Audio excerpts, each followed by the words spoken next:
Well, I can't sleep again, so let's get this started. Um, there's so much on my mind. Probably that is why I can't sleep. Um, so like, I don't even know. I don't even know what I'm going to talk about. Am I going to talk about how much I hate floating timelines? I mean, I just started to, so might as well talk about that.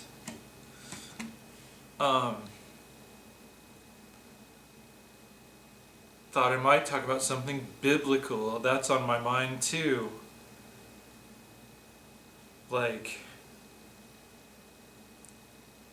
I could go in so many infinite directions with just that topic alone. So, right, let's start with floating timelines. Okay, like how Superman is always like about 33 years old or so. No matter how many times he celebrates Christmas, like no matter how many years actually pass, if you're trying to follow Superman as a serious science fiction story, in which case you expect time to at least make sense. But no matter what, he is the same age. Like Big Bird turns 6 every year. Every year, though clearly decades have passed.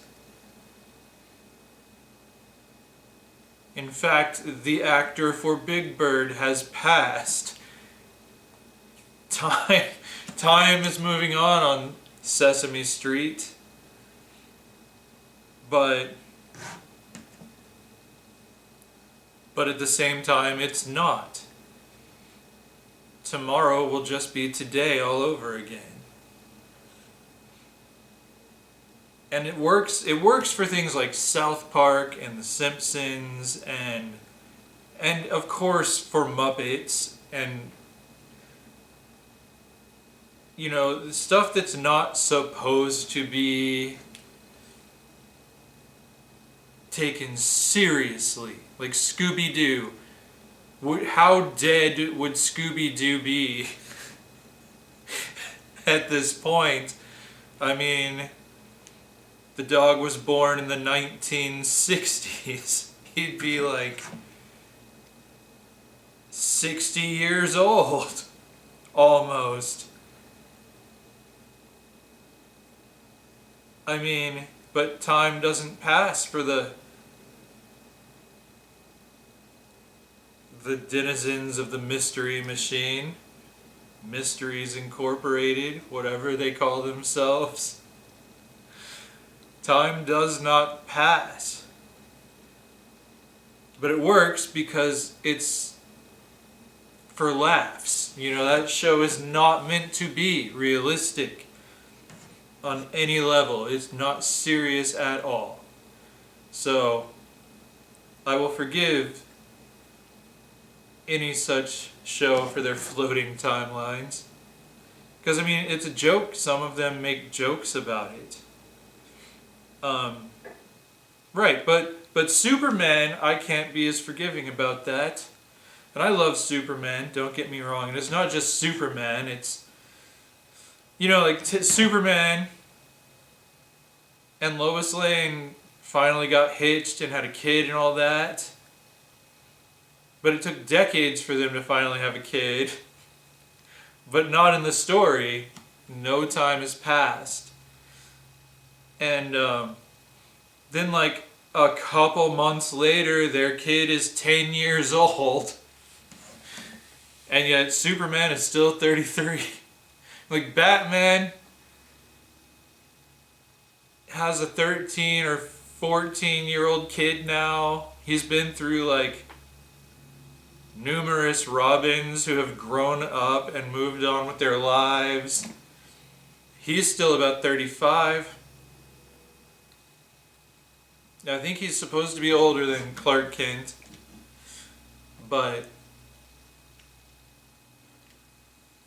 not much. So Batman's got to be at least in his 50s. And Superman. And Wonder Woman, I mean, why even mess with a floating timeline when you have a character who's literally immortal? Time can pass and she doesn't have to change. Which is their whole motivation in things like comic books, is they don't want things to change. They want there to always be the status quo that we go back to.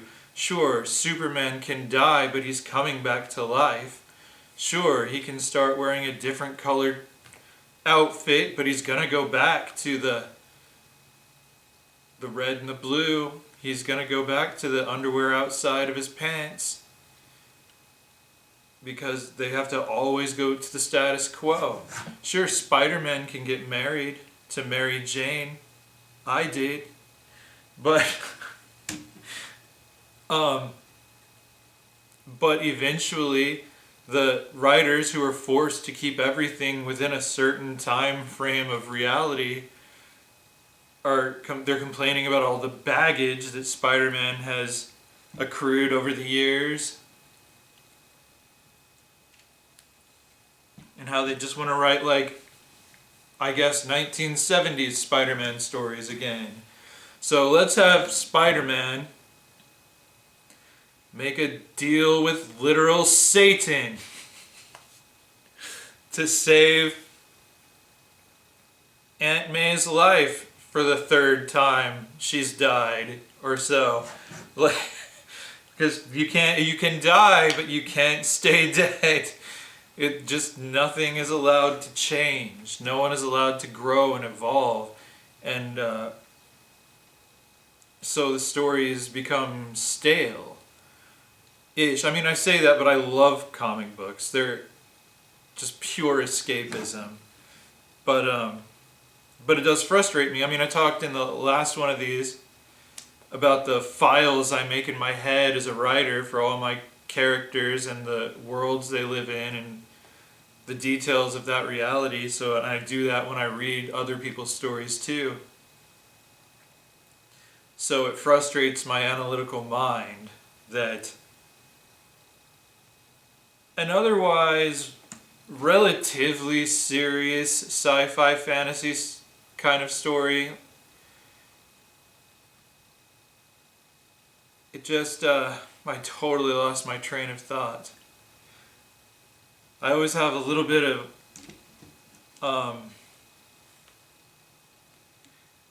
sleep aid in my system when I do these videos.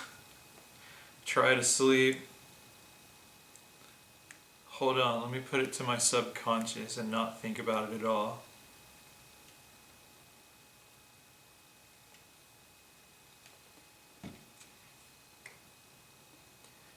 Well, that didn't work. So anyway,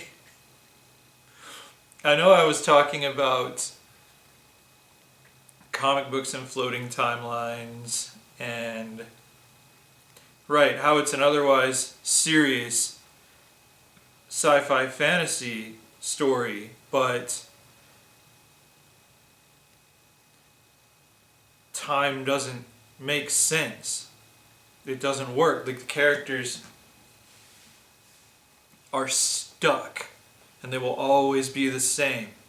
Like, you can stop reading Spider-Man in the 90s and pick him up in the 2010s and you're not going to probably feel that lost unless they're in the middle of one of the events that's going to have a forever impact on the universe until they just stop talking about it and pretend it didn't happen. So then you might be lost in the middle of one of those, but just give it a month or two. You'll be back to familiar ground. And I mean, I guess that's how they sell comics, or at least when it used to be aimed primarily at children. I guess that's why. Like, you can't let Superman just get old and try to sell this to little children. Like, Superman's all holding his back and like he can't even have a flashback about kryptonite. like a PTSD flashback to kryptonite without almost dying because he's so old and Lois is dead. And you have to take the children, the little 1930s and 1940s children, through the horrible, lingering senility of Lois Lane. I mean, that's if Superman hadn't literally shot her back out on their wedding night.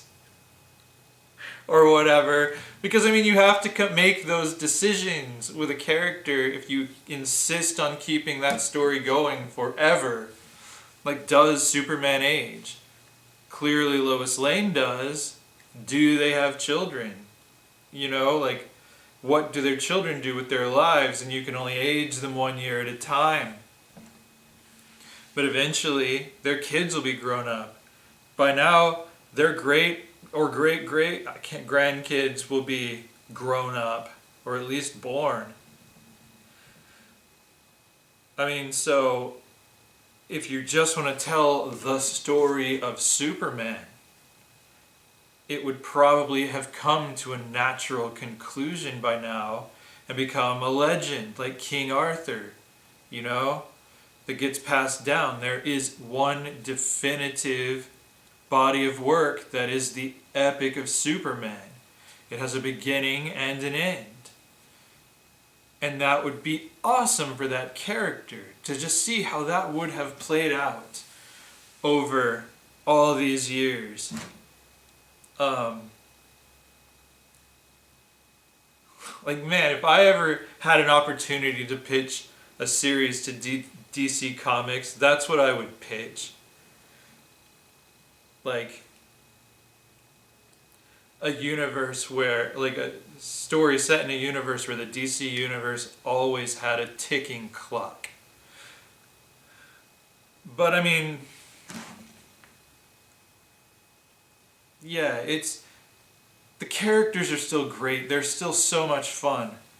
And, but they aren't allowed to grow in significant, permanent, truly permanent ways. And, you know, I feel like there's just something lost there. Like, I love Star Wars and Star Trek, like how there has always been a ticking clock in those universes. Time is a character in the story. You know, you get to see old man Luke Skywalker. And they did it that same year, I think, that episode 8 came out. I could be remembering wrong, but they did a King He-Man action figure.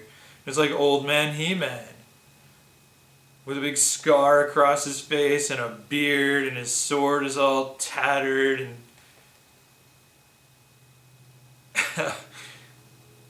held together by bubble gum and Goodwill and duct tape, surely. You take off his armor, he's wearing this gold wife beater for some reason, if memory serves. I have that action figure. I just don't want to go dig it out right now. But I thought that was great. That, yeah, I wanted that action figure. I wanted the I needed to have an old man Luke Skywalker action figure, just to set on the bookshelf with the Star Wars novels. Because you kind of feel like they've been in life with you. They're older too. These heroes, where they keep the story going. They make it, and it becomes multi-generational. If Star Wars had been subjected to the same rules as Superman,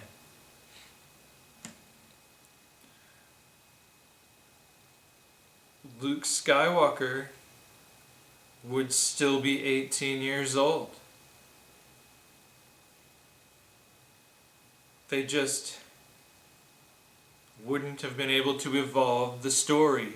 Sure, Darth Vader would have died, but he would have come back to life. Han Solo.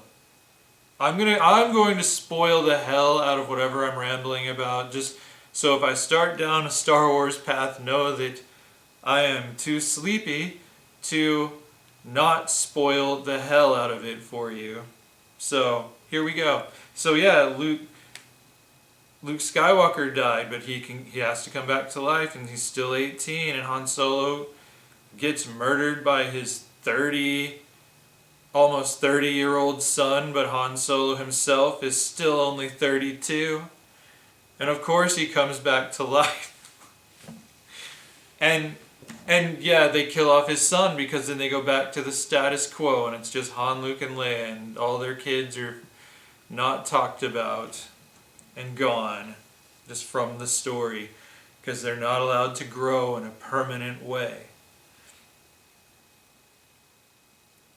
And you see, I mean, just the decision to make Star Wars a multi-generational epic was brilliant. And that's, it's still going today because it's not just James Bond, same thing, different movie. Permanent changes occur in the lives of these characters. Time is a character itself. And it makes it where you're going to see something new. You're going to see the next important episode in this epic saga that you've been following since you were 2. And that it's not going to be a waste of your time. At least that's how I look at it. I'm definitely not a toxic fan.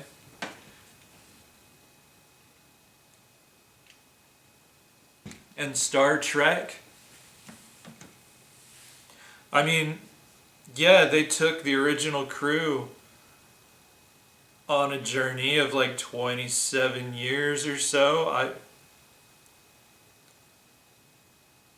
Or 20, I'm not going to do math in my head. I would know this were I more awake, just off the top of my head, because it's one of those bits of pointless trivia. Or no, it's in my files from when I watch Star Trek, in my head files that I keep when I take in a story.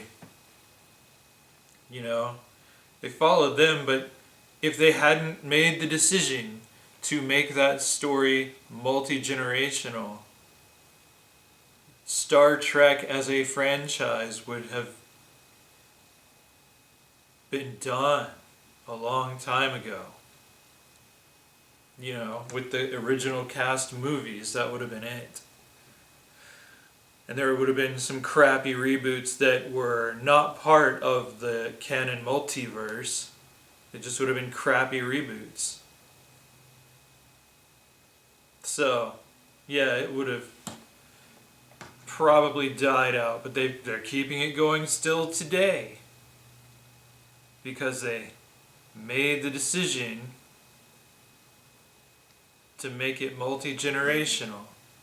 And then you have to make decisions like, okay, you're jumping 70 plus years into the future from where the original crew is. So what are we following there?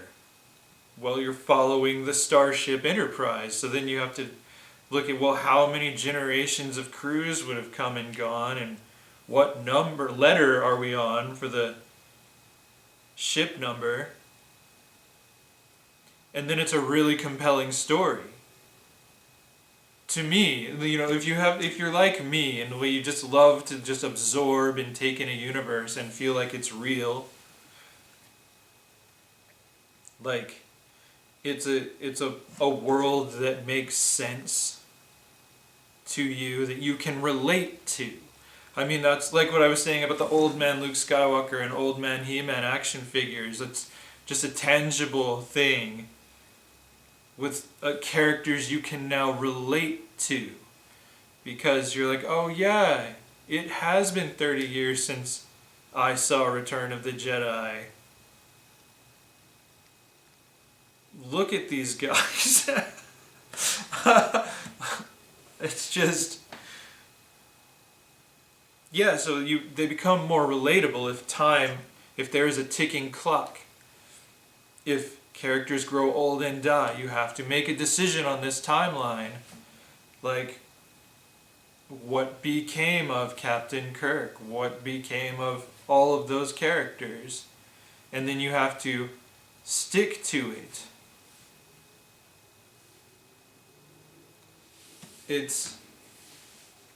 And you can't just pretend it didn't happen because the fans would never let you. You can't just pretend that Spock didn't die and come back to life in an absurd story that was so much fun to watch, though. The search for Spock, oh, the melodrama.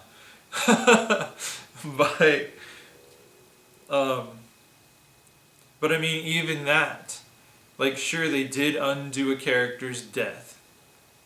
It's at times quite a soap opera, but just like Star Wars did too with Darth Maul.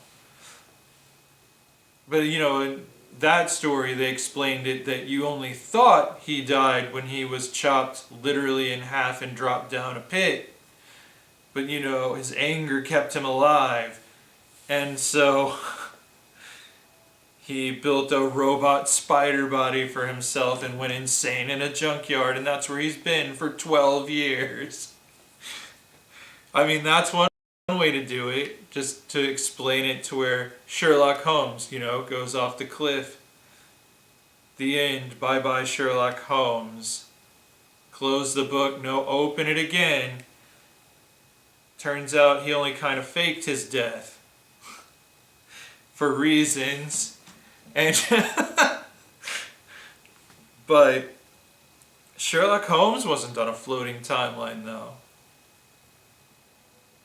It's just, sometimes it's hard to let go of your characters, but when you're on a ticking clock, it gets to the point where it stops making sense to hold on to your characters if they're going to grow in the direction they need to.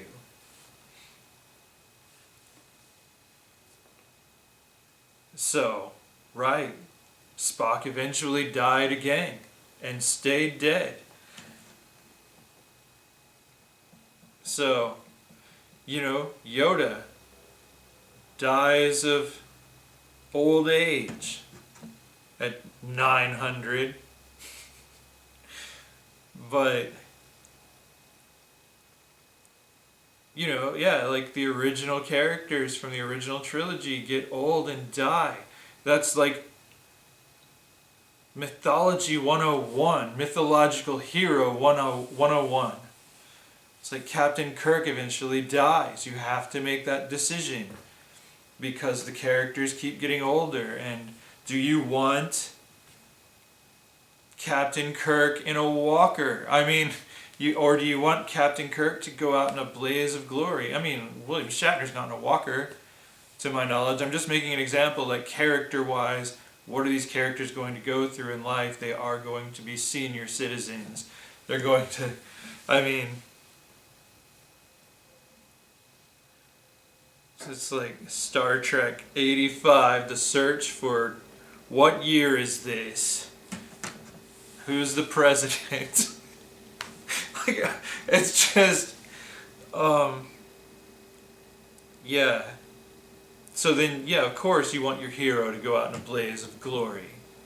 You want Luke Skywalker to literally burn his body out, saving the day.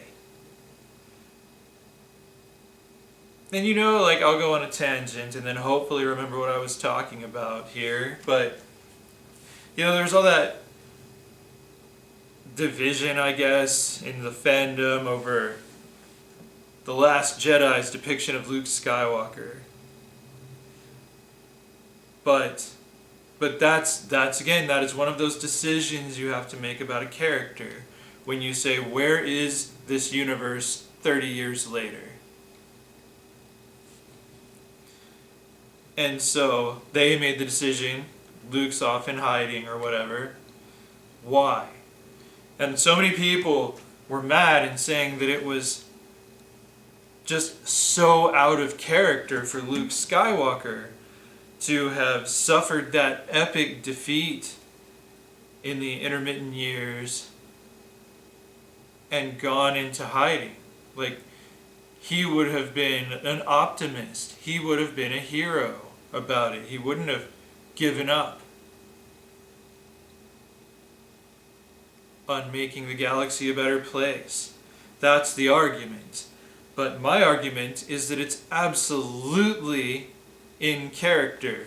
If you make that decision for the character on the timeline, Luke Skywalker started training Jedi, his own nephew turned to the dark side, Luke made a mistake, changed his mind, but too late to not get caught thinking about murdering his nephew. And the end of Jedi Academy, and all these people die. And Luke is heartbroken, right?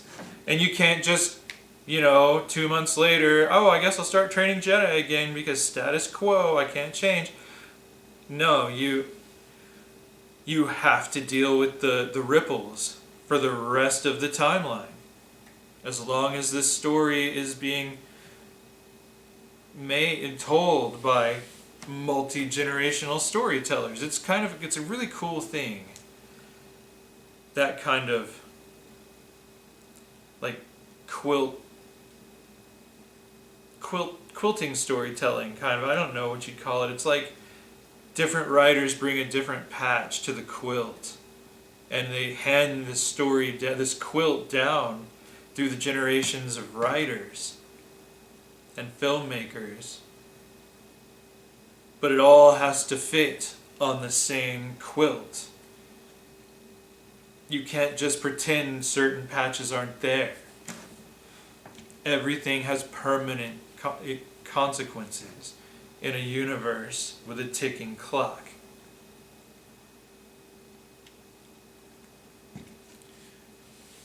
Like with Superman, there are no real stakes because no change will ever be permanent. But in Star Wars there are. So Luke Skywalker grieves because the character, yes, he was an optimist. He was an optimist who never lost. He was an optimist who never knew defeat. I mean, even when he gets his hand chopped off, they immediately give him a robot hand. He's back to status quo.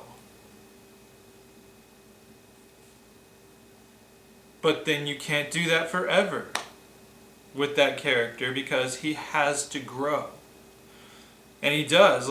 He was still affected by having his hand chopped off by his enemy who turns out to be his father. I told you I was spoiling everything if you've been under a rock for the past 40 whatever years. Darth Vader is Luke Skywalker's father. But yeah, so he has to change. And it makes perfect sense. If you've been an optimist whose optimism has always paid off in the end, you always save the day. And then later in life, decades later in life, you fail so hard that people are dead all around you, people who trusted you.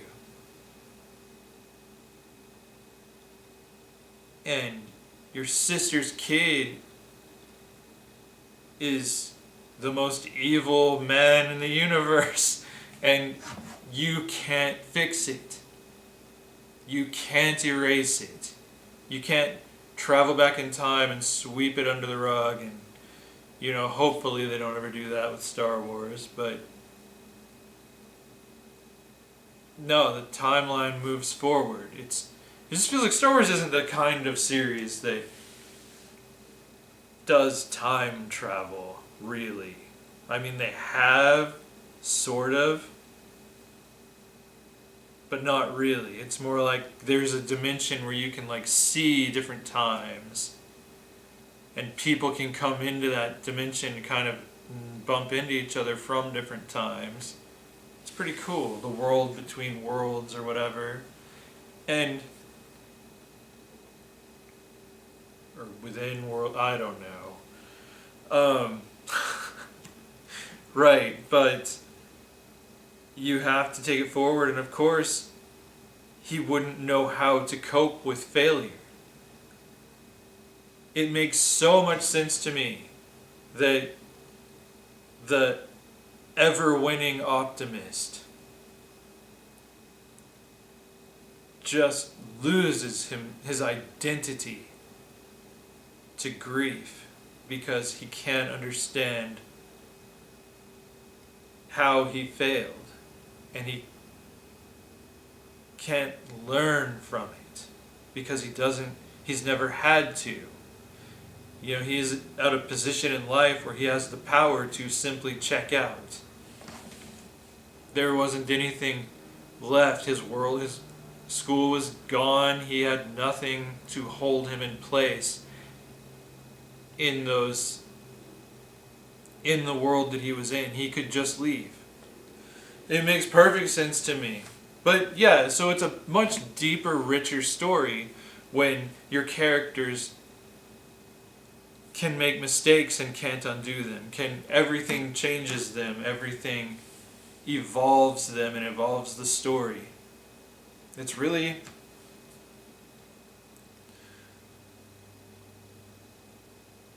like, to me, it is the essence of good mythology. Like the book of Genesis. I mean, dogma.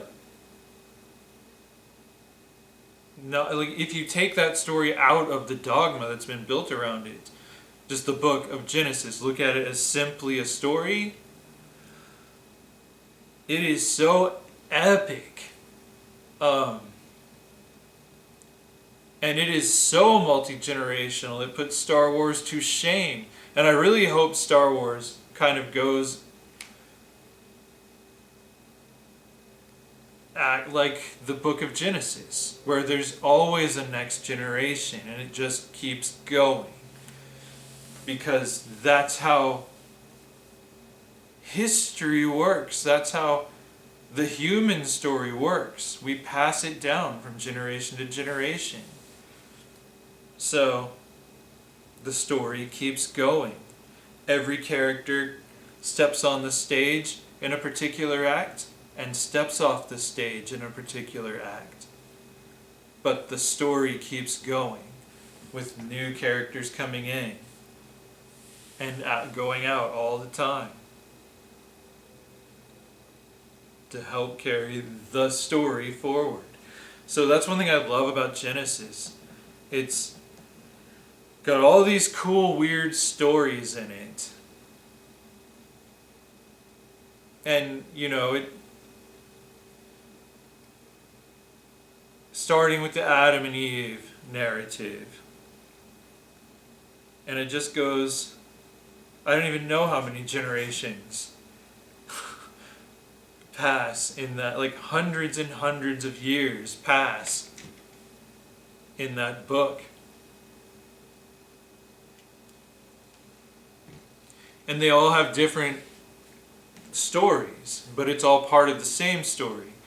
You know, Adam and Eve have the whole Garden of Eden bit and fall from grace bit, and Noah has the flood. Then you get to Abraham, who's like, I don't know what to compare him to in other mythologies, but he's like where I suspect Genesis gets at least pseudo-historical. Like, it starts tying into a historical setting, I guess. It's I mean, yes, you still have angels and gods and those elements, with Abraham and forward, but you don't have, it isn't as much a mythological setting as it is a historical setting. Like, and by mythological setting, I mean like, you know, those like distant times kind of things, like when the world was new kind of mythological settings in the beginning. So with Abraham though, you start seeing more recognizable things.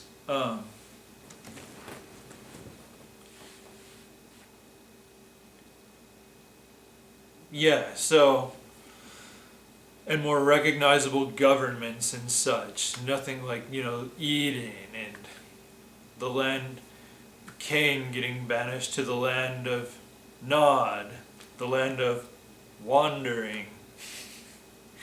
But that is like, you know, it feels like a fairy tale, and so I guess Abraham's where it kind of, so what is it, the story evolves.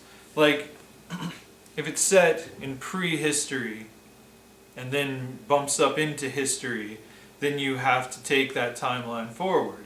That's if you looked at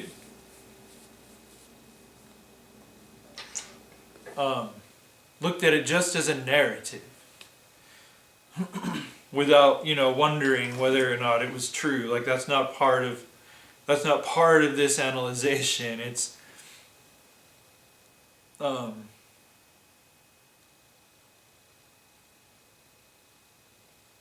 I could do a whole other tangent on that.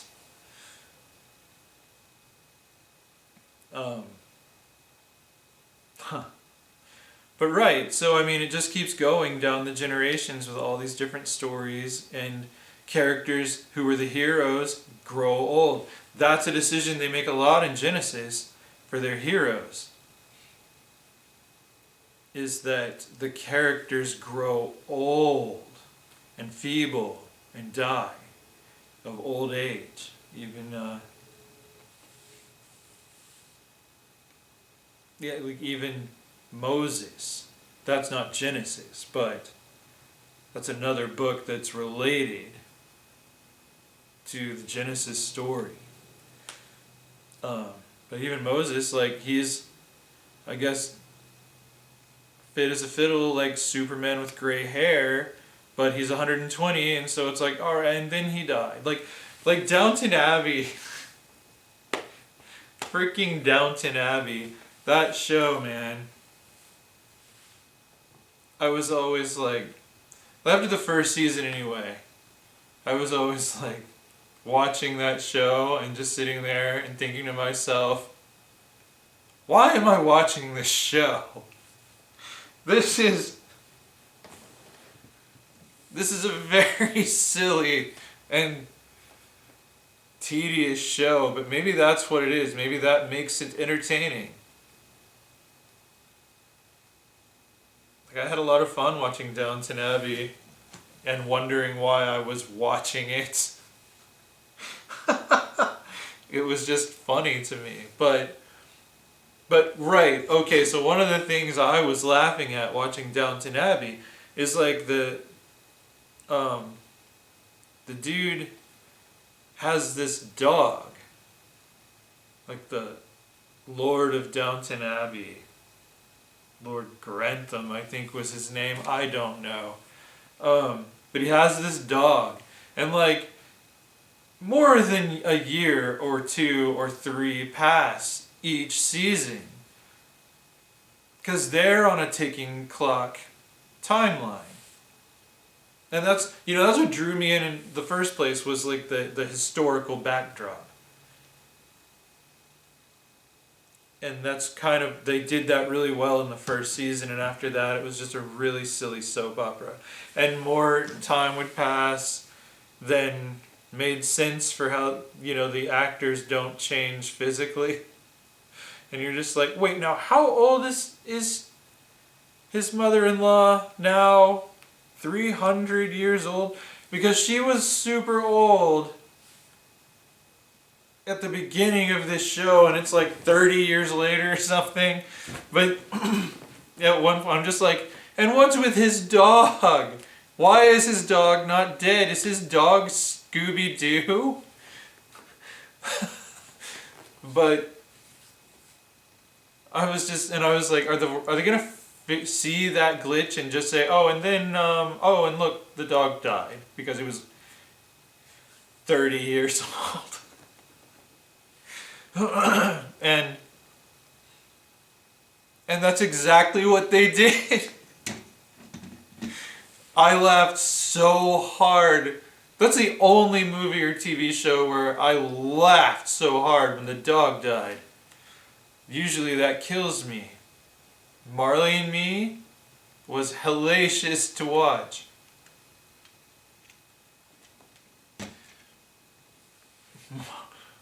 Marley and Me is emotionally traumatic.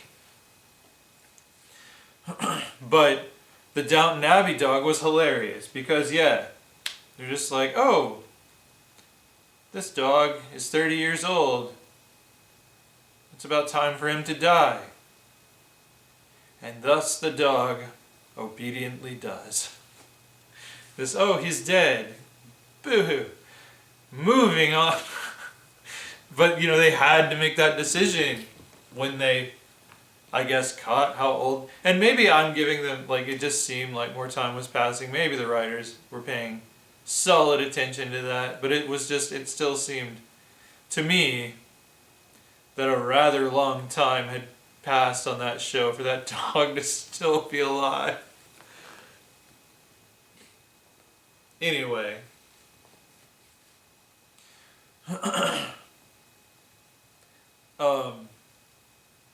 Right. But what was I saying? I was talking about floating timelines versus ticking clock timelines. And Genesis. I was talking about Genesis. I'll come back to Genesis someday and talk about just that's been on my mind a lot too, just wanting to ramble on about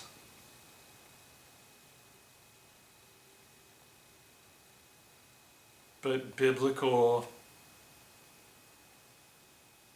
inerrancy / errancy kind of stuff, and just what just to rant about how I don't get people taking the Bible literally. I don't get that. Because, as much as I love the book of Genesis as a narrative, I don't think that the snake story was true, literally. That book describes a flat earth. That book tells you two different creation stories that contradict each other. There's the 6 days story and the Adam and Eve story are not the same story. They're not the same version of creation. And to me, that is the message of chapter 1 creation story versus chapter 2 creation story. Because things are created in a different order in those stories, for one thing.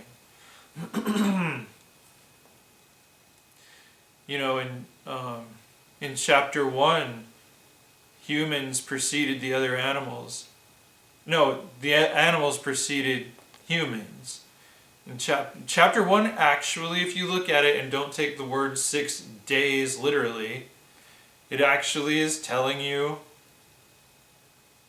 more of an evolutionary theory of creation. It tells you the creatures started in the water and crawled out and walked on land and took to the air and all that stuff, and that the animals spread out. So I don't get how you can read Genesis and think science is wrong. Because here's the thing, you are not supposed to take Genesis seriously. it's food for thought, and that's why that it begins with two deliberately contradictory creation myths. It's because it's telling you, we don't know how this happened, but it did. You know, they're telling you, like, from the perspective of the author, the consistent thing in those two contradictory creation narratives is that the universe was created by God. And so they want to tell you, that's what they want you to take before you read this epic family soap opera. They want you to understand that that's a key point in this story, is that God created the universe. So, keep that in mind, but we don't know exactly how it happened. Maybe it happened like this 6 days story. Maybe it happened like this Garden of Eden story. Maybe it happened a different way, because what we are telling you is that we do not know the details of how it happened. We who wrote this book, whoever wrote Genesis, which is really, it's a compilation of folklore. You can see where some myths were taken directly from other older myths. It's a retelling into this family narrative. That's why, pre-Abraham in that story, it feels like it's more of a fairy tale. But, right, you're not required, I think, I don't see why any religion would require that you believe in the Garden of Eden, because the Bible doesn't even believe in it. The Bible doesn't give you a solid, here's how it happened. In Genesis, it begins with a deliberate choice to present two stories that do not match. And that's just saying, could happen, or could have happened over billions of years. And that story doesn't contradict that. But I could do a whole thing on stripping dogma out of the Bible that isn't presented in there, the books in the Bible, and just analyze them as narratives, as individual stories that have common themes and common characters, but they were never intended to share a continuity. And that's what you get as a message from reading them. It was all like Jesus has two contradictory family trees in the Bible. And that, is saying, well, we don't know how we know he is descended from David. We don't know how. That's a common thread, I guess, that, when you see that's what I would love to do, is take every book in the Bible and scratch through every line that is contradicted later. And then scratch through that one too. Because that isn't something the Bible is definitively telling you. But then, and see what's left. Because there'd just be a fun way to analyze it. To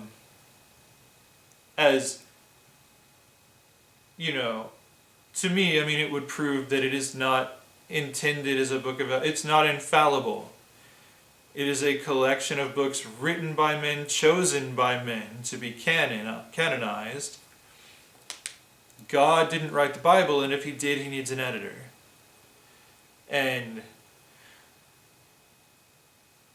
I think God is the greatest storyteller ever to be. I would think if God is a supreme being, and God wants a book that is inerrant, there wouldn't be so many errors in it. If it's supposed to be literal truth from Genesis 1 to the end of Revelation, it's got I can't even count the mistakes that come to mind. So I think it's a philosophical text. It's a religious book. It isn't meant to be taken word for word literally. A lot of it is meant for thought and discussion, like to get you talking. Let's talk about this story about Job and God and a Satan, as it's phrased in there, kind of betting on him and trying to... That wasn't meant to be taken literally. It's food for thought. And that's not to say it didn't happen. It's just to say it isn't proof that it did just because it's in the Bible. Because the Bible contradicts itself message-wise, left and right.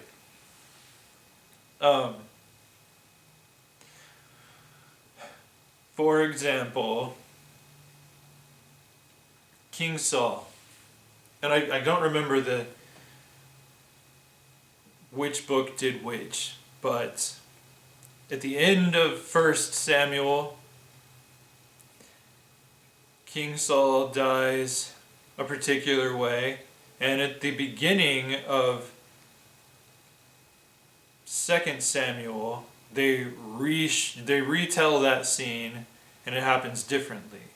Kind of like Evil Dead 2, or 3, where they always redo the end of the previous movie, but tell it differently. But again, 1, I think King Saul committed suicide himself, and another, he got someone else to kill him. So which one is the literal truth? And that's if I'm remembering it correctly. I mean, I know there's the contradiction. I think that's exactly what the contradiction is what I'm saying. I could be remembering the details wrong, but I do remember that bit. And then, the Genesis 1 and Genesis 2 creation myths that contradict each other. The genealogy of Jesus that doesn't match up from one book to the other. The attitudes of God. And we can scratch out every law in Exodus because it's contradicted in a later book in the Bible where God literally says, I gave you bad laws in the desert because you were ticking me off. They're bad laws. So you now know that God doesn't actually expect you, because he was like, I gave them laws that they couldn't possibly follow. Because God is love, and God is also a sadist. It's just, you're supposed to think about these stories in this religious philosophy. These are the things we think about. These are the things we discuss. Is God a sadist, or is God a loving presence? What do you think of this story that illustrates the loving presence? What do you think of this story that illustrates the wrath of God? They don't match up, but they make you think, which is what I think all mythology does, whether it's historical or not.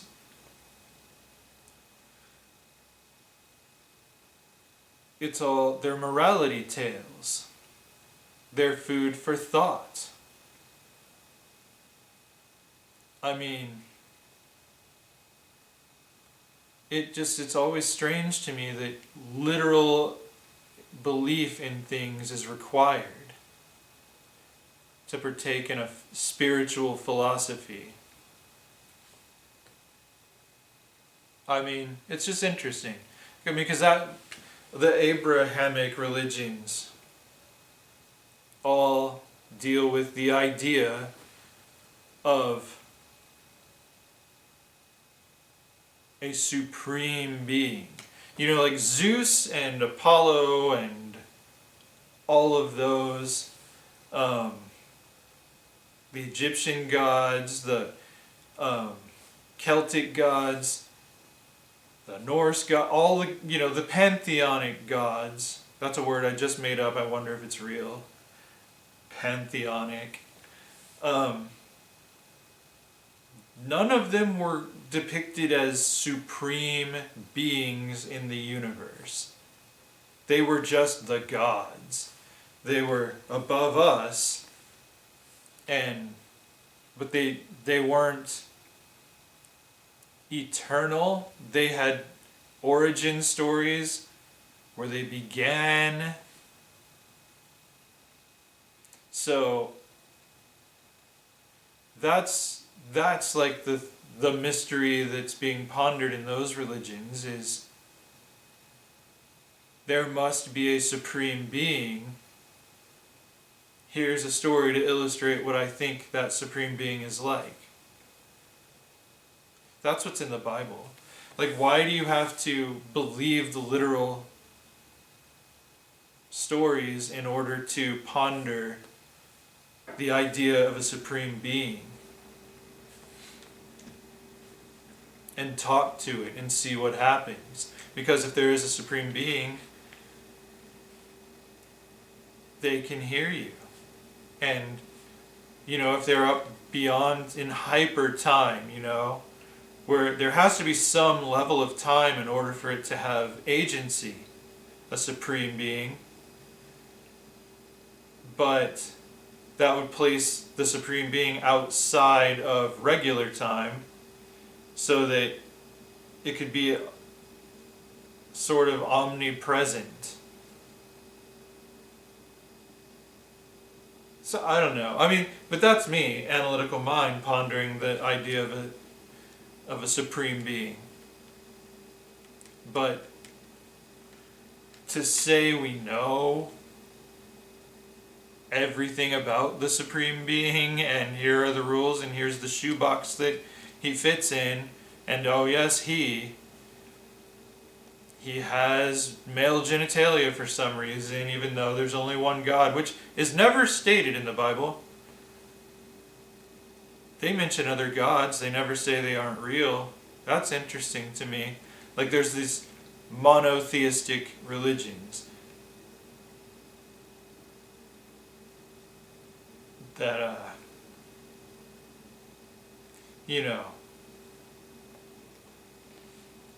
believe in a supreme being, and I totally lost my train of thought. But, I mean, that was a tangent anyway, that I wasn't intending to go on. But, yeah.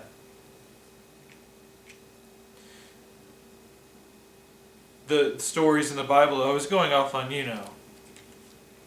like, I don't think it matters whether or not you believe in the Bible, even. If it matters to you, then it matters. But I don't think it matters to God. If there's a supreme being, it can't be petty. It can't be, oh, well, you were a lovely person, but you were never baptized, so I'm going to throw you in a fire and make sure you never die and burn for eternity. Like, that's petty and sadistic and insane. Like, that is an insane, irrational punishment. So you can't tell me God is both the supreme being, all-knowing and all-present, and a sadistic, insane, petty, angry, jealous, tiny little thing. That doesn't, it can't be both. So, again, I'm ranting.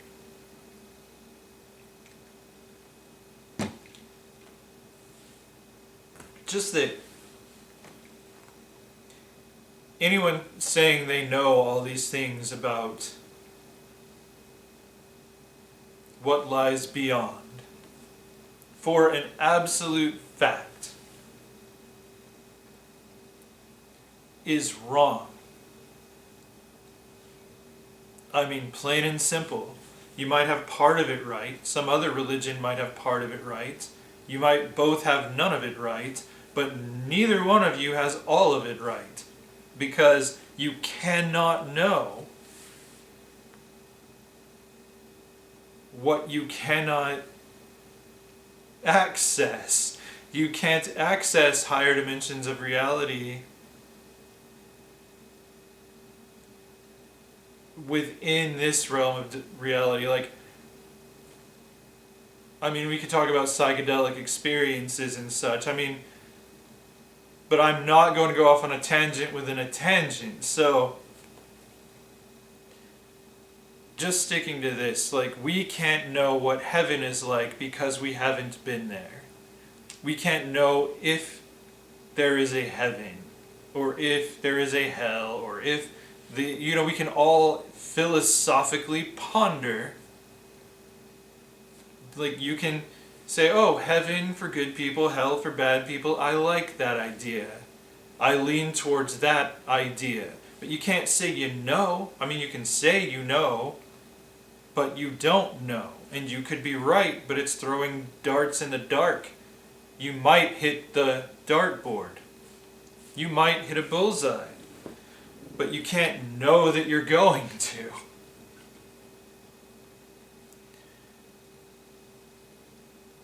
You might hit an actual bullseye and get murdered by the bull because you're that wrong. I don't know. But I think about these things. I think about everything. I'm a student of all philosophies, a devotee to none.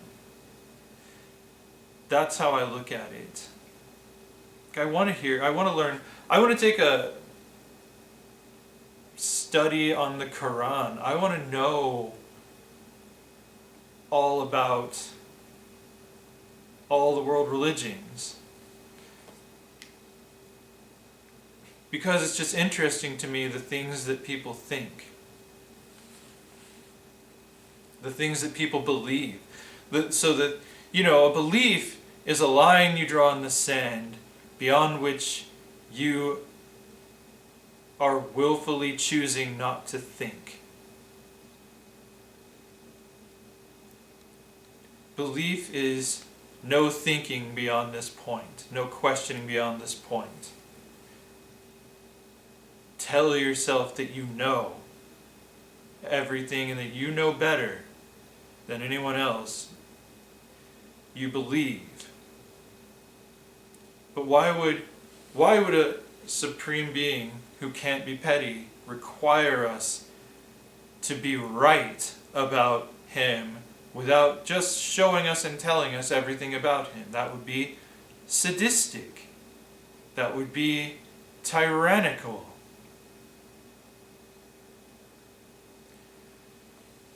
That would be burning ants with a magnifying glass. That's not very supreme of God if that's the way that God behaves. It's like, I'm not going to tell you something, but I'm going to throw you in hell if you don't know it. If you don't believe it. I'm not going to show you. No, that does not make sense. So,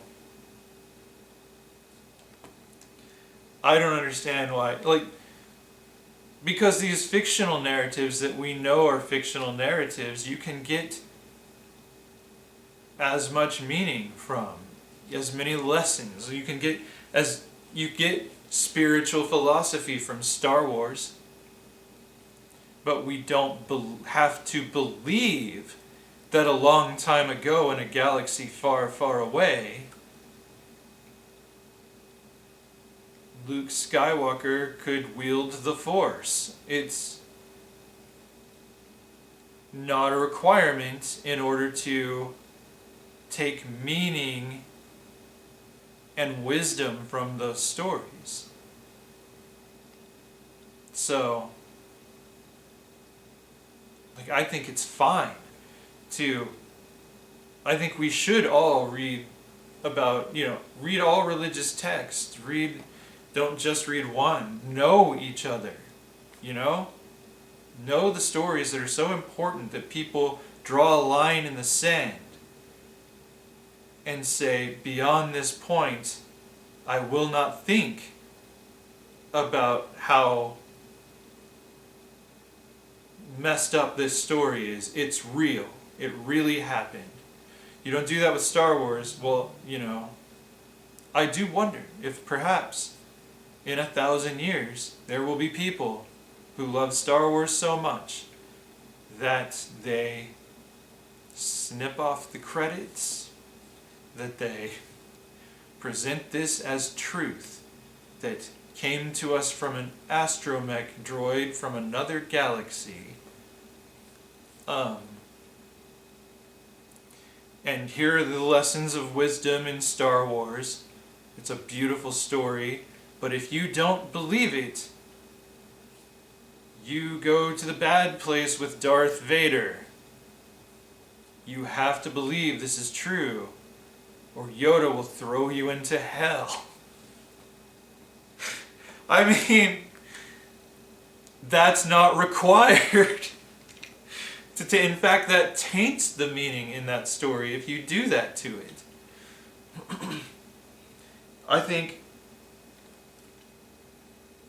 if you want to believe in something, if you want to draw a line in the sand and say, for example, Adam and Eve's story says, depending on how you do the math, says the earth was created about 6,000 years ago. I'm going to draw a line in the sand here, beyond which I know that the devil made fossils look like they were millions of years old.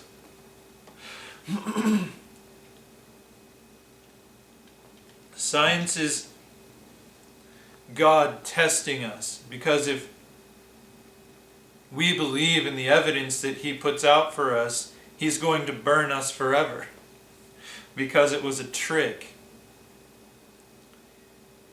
No, you don't need that.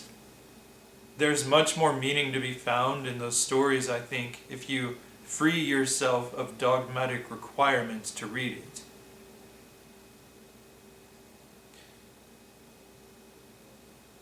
Because that makes every word of the Bible scary when it's supposed to be inspirational.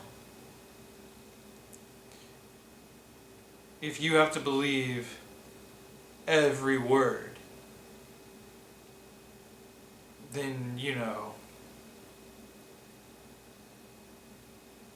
that is terrifying to think about, that there's this wrathful, bipolar God with multiple personality disorder up there watching us, either to smite us or to forgive us for everything unconditionally.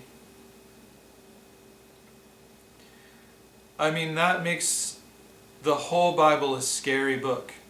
And when stories because I grew up learning Bible stories, and my favorite is King David, the most human character in the Bible. And if you can look at it the way that you look at Greek mythology, yes, this is a mythological story. The story involves gods. But you don't have to be afraid of Zeus, You don't have to be afraid of Yahweh. have to worry about that because this is a mythological story. It's an idea about what, the forces in Greek mythology, the forces that govern nature and human nature. With the God of Abraham. It's the forces that govern the universe, that created everything. It's a story about our ideas about what that is. Like, a creation God is where did we come from? We don't know kind of thing. But maybe there's a God who created us. Let's talk about that. Let's think about it. But again, I think if you want to draw the line in the sand and say that, and just say, I'm not speculating anymore that maybe there's a supreme being and maybe it's like this, and maybe I'm right and maybe I'm wrong. I'm believing it. So I think that's fine. But I don't think it's all right for you to say, and everyone else needs to be standing over here with me. Because there are people who are going to believe it. They're going to need to believe this, and it has to be infallible. Like, they can't have any detail wrong of the thing that they can't possibly know. So that's why it was so controversial when science proved that the Earth orbits the sun, not the other way around. Because that defied their system of belief. It was on the wrong side of the line. You're not supposed to bring that crap over here where we believe this because it's in the Bible, in a book that was written before they could possibly know the science that we know. But they knew better than we do. No, that does not make sense.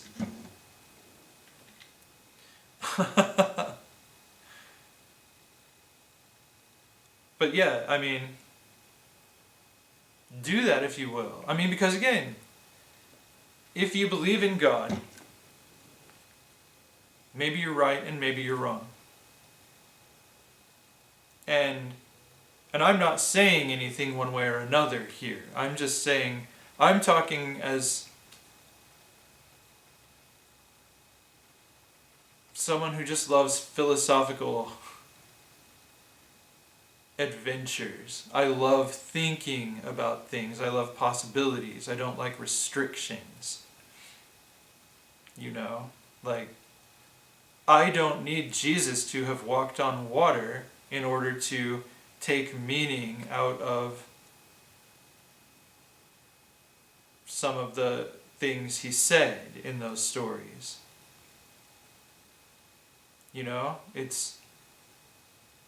It could be literal, it could be metaphorical, it doesn't matter to me. I don't believe in anything. I think things. And I might lean towards thinking one thing or another based on new evidence, new experiences that show me something I wasn't aware of before.